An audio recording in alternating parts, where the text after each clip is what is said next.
नमस्कार दोस्तों, आप सुन रहे हैं सुनो कहानी।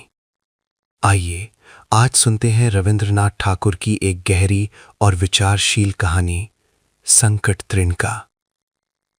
जमींदार के नायब गिरीश बसु के घर में प्यारी नाम की एक नौकरानी काम पर नई नहीं लगी। कमसिन प्यारी अपने नाम के अनुरूप रूप और स्वभाव में भी थी। वो दूर पराए गांव से काम करने आई थी। कुछ ही दिन हुए थे उसे इस स्थान पर काम करते हुए कि एक दिन वो अपनी मालकिन के पास आकर रोने लगी। वृद्ध नायब की वासना दृष्टि उसे हलाकान कर रही थी। मालकिन ने उसे दिलासा दिया, बोली, बेटी तू अन्यत्र चली जा, तू भले विचारों वाली है, यहां तुझे परेशानी होगी। मालकिन ने उसे कुछ पैसे चुपचाप देकर उसे विदा कर दिया। प्यारी के लिए उस गांव से भाग जाना आसान नहीं था, हाथ में पैसे भी थोड़े से ही थे। अतएव प्यारी ने गांव के ही एक भद्र पुरुष हरिहर भट्टाचार्य के घर पर आश्रय मांगा। उसके समझदार पुत्रों ने समझाना चाहा, बाबूजी, फजूल किस लिए विपत्ति मोल ले रहे हैं। हरिहर सिद्धांतवादी थे, स्वयं विपत्ति भी अगर आकर मुझसे आश्रय मांगे तो मैं उसे लौटा नहीं सकता। गिरीश बसु को प्यारी के पनाह की बात पता चली तो वो हरिहर भट्टाचार्य के पास पहुंचे, साष्टांग दंडवत किया और कहा, भट्टाचार्य महोदय, आपने मेरी नौकरानी किस लिए फुसला ली? घर में काम की बहुत असुविधा हो रही है। प्रत्युत्तर में हरिहर भट्टाचार्य ने चंद खरी बातें कड़े स्वर में कह दी। हरिहर सम्मानित साफ व्यक्ति थे। किसी बात को लाग लपेट में कहने के बजाय सीधे कहते थे। नायब गिरीश बसु को ये बात अत्यधिक अपमानजनक लगी, परंतु बड़े आडंबर से हरिहर की चरण धूलि लेकर वो विदा हुआ। इस घटना के कुछ दिनों के बाद ही हरिहर भट्टाचार्य के घर पुलिस का छापा पड़ गया। शयन कक्ष में तकिए के नीचे से नायब की पत्नी के कानों का एक जोड़ झुमका मिला, जो कुछ समय पूर्व चोरी हो गया था। नौकरानी प्यारी को चोर प्रमाणित किया जाकर जेल भेज दिया गया। हरिहर भट्टाचार्य महाशय को अपनी प्रतिष्ठा के कारण ले देकर चोर एवं चोरी के माल के संरक्षण के अभियोग से मुक्ति मिल सकी। नायब ने भट्टाचार्य की इस संकट घड़ी में मिलकर संवेदना प्रकट की और चरण धूलि ली।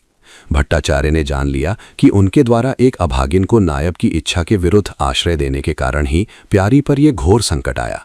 उनके मन में कांटा चुभ गया। हरिहर के पुत्रों ने फिर समझाने की कोशिश की, जमीन जायदाद बेचकर कलकत्ता चलें, यहां तो बड़ी समस्या नजर आ रही है। हरिहर दृढ़ प्रतिज्ञ थे, पैतृक घर मुझसे छोड़ा नहीं जाएगा। विपत्ति अगर भाग्य में बधी है तो वो कहीं भी रहो, आएगी ही।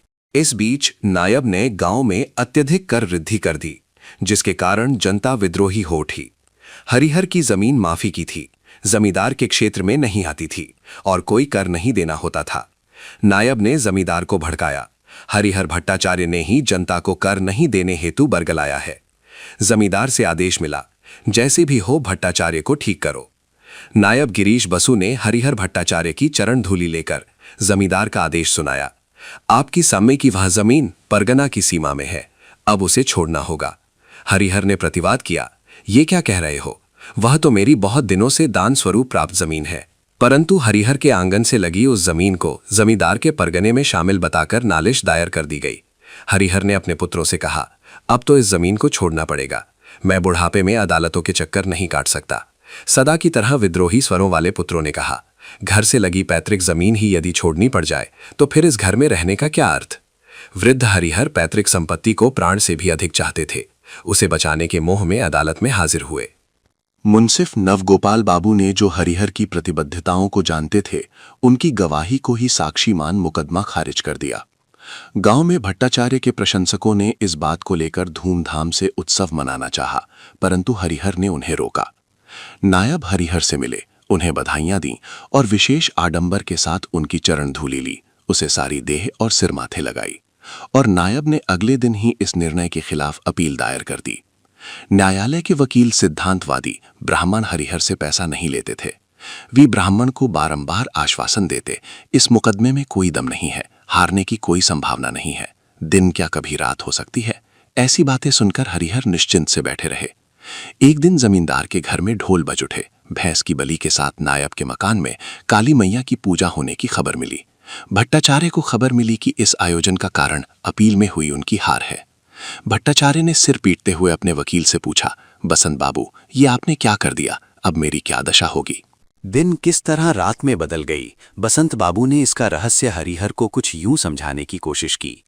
हाल ही में जो नए अतिरिक्त न्यायाधीश आए हैं, वे जब मुंसिफ थे तो मुंसिफ नवगोपाल बाबू के साथ उनकी बड़ी दुश्मनी थी।